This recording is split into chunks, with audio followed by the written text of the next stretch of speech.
하나님이여 사슴이 시냇물을 찾기에 갈급함과 같이 내 영혼이 주를 찾기에 갈급하니이다. 아멘. 고라 자손들을 위하여 악장 마스길 이렇게 써 있어요. 그러니까 고라 자손들이 지금 언급됩니다. 그래서 마스길이라고 하는 것은 좋은 이해, 가르침, 또 이해하게 함, 교훈. 우리 본문에도 잘 이렇게 써놨네요. 교훈이라고. 그래서 교훈적인 시다 이렇게 얘기했습니다. 그래서 교훈적인 송가. 이렇게 가르치는 것도 노래로 가르치는 거예요. 독도는 우리 땅, 울릉도 동남주 이런 식으로. 그죠? 그 가르치는 노래 아니에요? 그렇게 하고 군대에서 군가가 있습니다. 그 사명, 이렇게 군가를 가만히 들어오면요. 정말 전쟁터에서 생명을 걸고 싶은 마음이 생긴다. 군가가 있듯이 이 찬양시가 이렇게 되어 있어요. 그래서 시편 기자가 하나님의 섭리 아래서 어떻게 가르침을 받았는지에 대한 설명이 나와 있습니다. 그래서 고레라고 하는 사람을 이렇게 보면 모세와 아론을 대적하여서 음모를 꾸민 자였습니다. 그 죄로 말미암아 땅이 입을 벌려 그와 그의 무리를 산채로 삼켰고 불에 타서 250명이 그 자리에서 죽습니다. 그러니까 하나님께서 계획하신 길을 가고 있는데 방해하는 세력들은요. 이스라엘 안에 있든지 밖에 있든지 용서를 하지 않습니다. 왜냐하면 가나안 땅에 들어가서 예수님 맞이하고 예수님 그 땅에 육신의 자손으로 오셔야 되는 그 하나님의 섭리를 방해한다. 하나님의 구원 계획을 방해한다. 용서가 되지 않습니다. 그래서 아말렉을 하나님께서 진멸하라고 하는 거예요. 그래서 더 미움받는 게 그게 사울이에요. 그러니까 사울은 생각하면 할수록 맨날 욕먹는 사람이니까 제 설교에서는요. 그래서 고라 자손이 나왔으니까 한번 살펴볼 필요가 있잖아요. 레위의 증손 고핫의 손자 이스라엘의 아들 고라 이렇게 써 있네요. 르벤 자손 엘리압의 아들 다단과 아비람과 벨렛의 아들 온이 당을 지었다. 가장 핵심적인 사람들. 가장 가까이에서 섬겨야 되고 도와줘야 될 사람들이 어떻게 했어요? 당을 졌다. 이게 뭐라 했어요? 육체의 일은 현자하니. 갈라디아서 5장에 나옵니다. 육체의 일은 현자하다. 당을 짓는 거. 뭐 이단들이 똑같은 거예요 지금.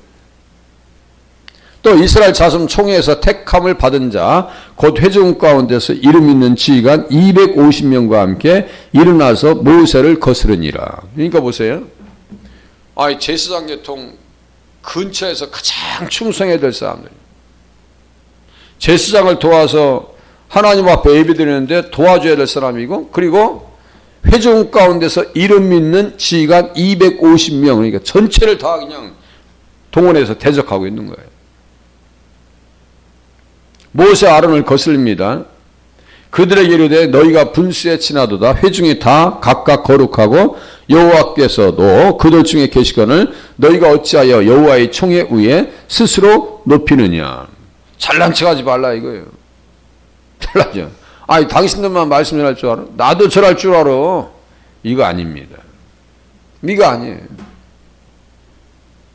물론 가정에서 말씀 인도하고 전할 수 있지만 이게 말씀 전하는 것이 단순한 일이 아닙니다.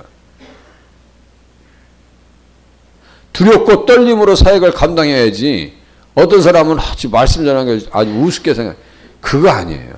지금 가면 갈수록 사람들은 귀는 커졌어. 귀는. 손과 발은 작아졌는데 작아졌다는 것은 일을 하지 않는다는 얘기예요. 손과 발을 가지고 일은 하지 않아요. 그런데 귀는 커져서 말씀을 잘 전하는지 못 전하는지 그런 건 또 판단을 잘해. 제가 볼 때는요. 판단 잘 하는 것이 아니라 엉망입니다. 그래서 고라와 그의 모든 무리에게 모세가 말합니다. 아침에 여호와께서 자기에 속한 자가 누구인지 거룩한 자가 누구인지 보이시고 그 사람을 자기에게 가까이 나오게 하시되 곧 그가 택하신 자를 자기에게 가까이 나오게 하시리니. 향로를 가지고 와. 향로를 가지고 와. 불에 향로에 불을 담고 향을 두어. 그래서 가져와 봐. 근데 이 사람들 어떻게 해요? 예. 이스라엘 하나님이 이스라엘 회중에서 너희를 구별하여 자기에게 가까이 하게 하사 여호와의 성막에서 봉사하게 하시며 회중 앞에 서서 그들을 대신하여 섬기게 하심이 너희에게 작은 일이겠느냐. 그러니까 자기 직분 다 감당하지 못하면서 분수에 지금 지나치는 거예요.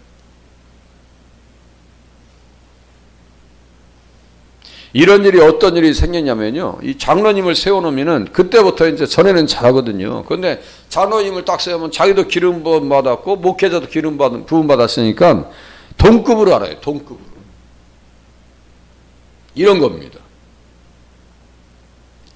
그래서 정말 목회하는데 힘들다고 하는 경우가 많이 있어요. 이 가까운 어떤 교회는요. 아니 교회가 막 한 두세 배, 제가 볼 때 100명 가서 600명, 700명 모여서 한 6배, 7배로 붕됐어요. 그러면 새로 건축해야 될 거 아니에요? 응? 600명, 700명으로 붕됐어요. 그럼 새로 건축해야 될 거 아니에요? 그런데 한 장로님이 그 건물을 이제 지을 때 주도적으로 하고 헌신을 하셨는가 봐. 그런데 그 못 짓게 해가지고 결국은 못 짓대요. 지금 아예 못 짓죠. 지금 이 시대에 교회를 건축한다는 것은 보통 일이 아닙니다. 그죠? 한참 붕될 때 교회가 확장되어지고 새로 짓고 건물을 새롭게 단장해야 되는데 그거 내가 헌금해서 했는데 왜 그거 짓냐고 막 반대하는 바람에 결국은 못했대. 부임해서 100명이 700명, 800명 해놨으면 많이 부흥시키는 거 아니에요? 그런데도 불구하고 장로님들이 쫙 서가지고 뭐 사사건 그러니까 목회가 쉬운 게 아니에요. 쉬운 게 아니에요. 너희가 오히려 제사장의 직분을 구하느냐? 너와 너의 무리가 다 모여서 여호와를 거스리는도다. 그 사람을 불러올랐더니 안 올라가는데 내가 우리를 젖과 꿀이 흐르는 땅에서 이끌어내어 광야에서 죽이려 함이 어찌 작은 일이기에 오히려 스스로 우리 위에 왕이 되려 하느냐. 아니 젖과 꿀이 흐르는 땅에서 이끌어냈대. 그러니까 지금 얘기하는 것은 어디가 젖과 꿀이 흐르는 땅이라고 하는 거예요 지금? 애굽이 지금 젖과 꿀이 흐르는 땅이었다는 얘기예요. 이런 말이 어디 있어요? 막말이 어디 있냐고. 천국이 어디 있어요? 이 세상에 더 먹고 사는 게 최고지. 이거예요 지금. 그건 이게 지금 제정신이냔 말이에요. 그 자기가 말하는 말의 끝을 딱 잡고 보면 이게 육신의 생각인지 영의 생각인지 분별이 되거든요. 그 생각 자체를 하지 않는 거예요. 이뿐 아니라 내가 우리를 젖과 꿀이 흐르는 땅으로 인도하여 드리지도 아니하고 밭도 포도원도 우리에게 기업으로 주지 아니하니 네가 이 사람들의 눈을 빼느느냐 우리는 올라가지 아니하겠느냐 아니하겠노라. 눈을 뺀대. 눈을 막말했다가 결국 어떻게 했어요? 산채로 스스로 수월에 빠지고 땅이 그 위에 덮이니 그들이 회중 가운데서 망하니라. 산채로 에녹과 엘리야는 하나님 앞에 갔는데 산채로 음부에 빠진 인생들이 이 인생들이에요 지금. 그러니까 하나님께서 간섭하실 때는 무섭다고요. 그 향로를 가지고 앞에 서 있던 250명이요. 하나님께서 불이 나와서 분향하는 250명을 불살랐더라. 그런데 또 문제는 뭐냐? 이튿날 되면 백성들이 깨달아야 될 거 아니에요? 깨닫지 못합니다. 그래도 안 깨달아. 깨달을 마음이 없어. 이스라엘 자손의 온 회중이 모세와 아론을 원망하여 이르되 너희가 여호와의 백성을 죽였도다. 자, 민수기 16장은 여러 가지를 우리에게 가르쳐 줍니다. 고라의 일로 죽은 자 외에 연병으로 죽은 자가 14,700명이었더라. 그만큼 이 사람들은 분별을 한 거예요? 못한 거예요? 못한 정도 아닙니다. 그동안 모세한테 뭘 배웠어? 모세가 말씀을 전하고 복음을 전할 때 뭔 생각을 있었느냐 이거예요. 고라 자손에 대한 아픈 추억이 어디에 써 있어요? 민수기 16장에 써 있습니다. 그런데 다 멸망한 것이 아니에요. 26장 11절에 보면 고라의 아들들은 죽지 아니하였더라. 자, 아버지의 죄를 자식에게 묻지 않습니다. 하나님께서는요. 연좌제가 없어요. 성경에는 연좌제가 없어요. 연좌제라고 하는 것은요. 제가 이제 우리 친구의 사촌인가 말 들어보니까 공부를 그렇게 잘했다고 그래요. 그런데 육군사관학교를 가려고 몇 번을 했는데 면접에서 떨어지는 거예요. 왜 그럴까요? 그 먼 친척 중에 한 사람이 탈북한 사람이 있어. 먼 친척 중에 한 사람, 탈북한 사람이 있었어요. 그때는 못 갔습니다. 지금은 그렇게 하진 않아요. 그래서 이렇게 혼란스러운지 몰라도 어쨌든 연좌제라고 하는 것이 걸려 있어요. 연좌제. 고라의 아들들은 죽지 아니하였더라. 그래서 성경은 연좌제가 있어요, 없어요? 없습니다. 이것도 참 신비한 거예요. 아니, 우리나라 뭐 불과 4, 50년 전에만 해도 연좌제가 있었는데 지금 이때는 어떤 때예요? 지금으로부터 지금 3,500년 전 이야기요. 3,500년 전 이야기. 그럼 생각해 보세요. 연좌제가 그 당시에 없었다라고 하는 것은 하나님의 법은 앞서 있는 거예요? 뒤서 가는 거예요? 앞서 있는 정도 아닙니다. 제가 오네시모 그 빌레몬서 보면서도 얘기했죠. 이건 정도는요, 물건이에요, 물건. 인권이라는 게 사람 그 인격 자체로 안 봅니다. 그 물건이에요. 그냥 내 거 그냥 버려도 되고 죽여도 되고 별로 뭐 그 저기가 없어요. 그런데 성경은요, 소가 받아도 은 30을 줘야 되고, 예, 이빨이 부러져도 뭐 그 대책을 세워줘야 되고, 풀어주라고 했었고, 그러니까요, 성경은 그런 종에 대한 이유가 상당히 많이 기록되어 있습니다. 그러니까요, 이게 성경이 앞서가는 법이었어요. 그 신약 성경을 봐도 우리 시대와 이렇게 내용을 봐도 전혀 거리감이 없어요. 그죠? 구약을 봐도 거리감이 없고 그렇게 거리감이 없어요. 그러니까 성경은 앞서가는 말씀이었다.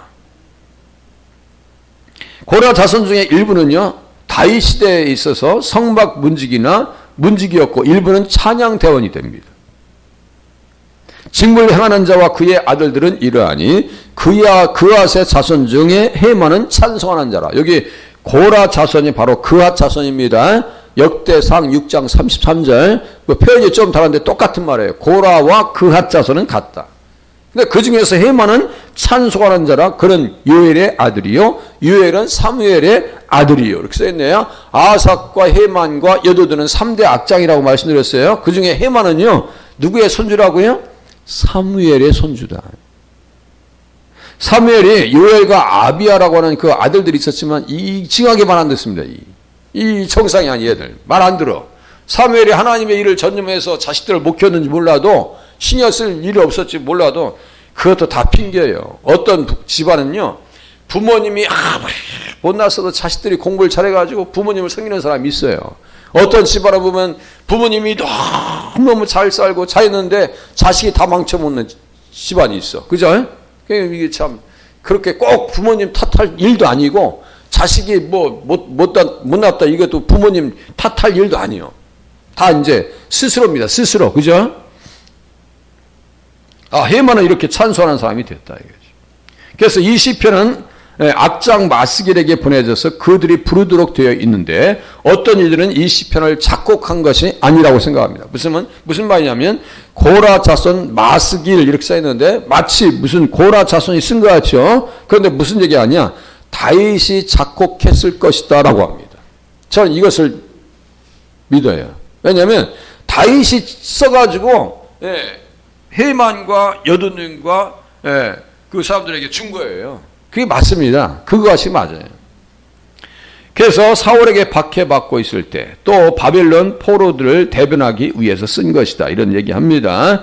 그래서 다윗 자신의 상황으로도 봅니다. 그래서 사무엘하 17장 24절, 압살롬에게 피해 있을 때 이에 다윗은 마하나임에 이르고 압살롬은 모든 이스라엘 사람과 함께 요단을 건너니라. 이때 기록되지 않았는가, 이렇게 기록합니다. 그건 판단하는 거예요. 이제 본문을 잠깐 보면 사슴이 시냇물을 갈망하듯이, 사슴이 시냇물을 갈망하듯이 살기 위해서는 물을 찾아야 되고, 또 사냥개에 쫓길 때는 어디로 들어가느냐? 사슴들 동물의 왕국 잘 보세요. 물속에 들어갑니다. 물속에 들어가요. 물속에 들어가면 또 누가 있어요? 악어가 있네요. 네. 그래서 물이 부족한 지대에 있었기 때문에 이렇게 사슴이 물을 찾고, 또 개들에게 쫓길 때 물속으로 들어가서 안전을 찾았기 때문이고, 뭐 심지어 뭐 뱀을 잡아보니 이거 좀 신비성이 떨어져요. 내 영혼이 주를 갈망합니다. 사람들에게 박해받고 하나님의 말씀과 예배를 드리지 못하게 되면서 주님의 집에서 교제하고 성례를 받고자 하는 간절한 소망이 생겼어요. 이게 무슨 말씀일까요? 늘 성전에 가는 것이 다윗의 행복이었는데 쫓겨다니다 보니까 사울에게 쫓겨다니고 압살롬에게 쫓겨다니다 보니까 어디가 그리워요? 교회가 그리운 겁니다. 이렇게 기도 매일 생활하시는 분들이 아마 한 달 동안 교회 못 나왔다 생각하면 아마 쓰러질 거예요. 그 얘기가 이 지금 본문에 나와 있습니다. 늘 갈급한 심령으로 주님 앞에서 신앙생활 하실 수 있기를 바랍니다. 갈급한 심령으로. 함정을 팠다 할지라도. 예. 유에서 보니까요. 들짐승도 주를 향하여 헐떡거리니 시내가 다 말랐고 들의 풀이 불에 탔음이니이다. 이거 말씀은 무슨 말씀이냐면 또 들판에서 비가 안 왔을 때 들판이 비를 기다리는 것처럼 그 영혼이 다윗의 영이 사슴이 시냇물을 찾기에 갈급한 같이 내 영혼이 주를 찾기에 갈급하니이다. 그래서 우리는 시편 42장을 보면서 우리가 얼마나 주님 앞에 갈급한 심령인지 아니면 갈급한 심령이 아닌지를 분별하면서 그 믿음을 되찾는 자리에 나가실 수 있기를 바랍니다. 기도합니다.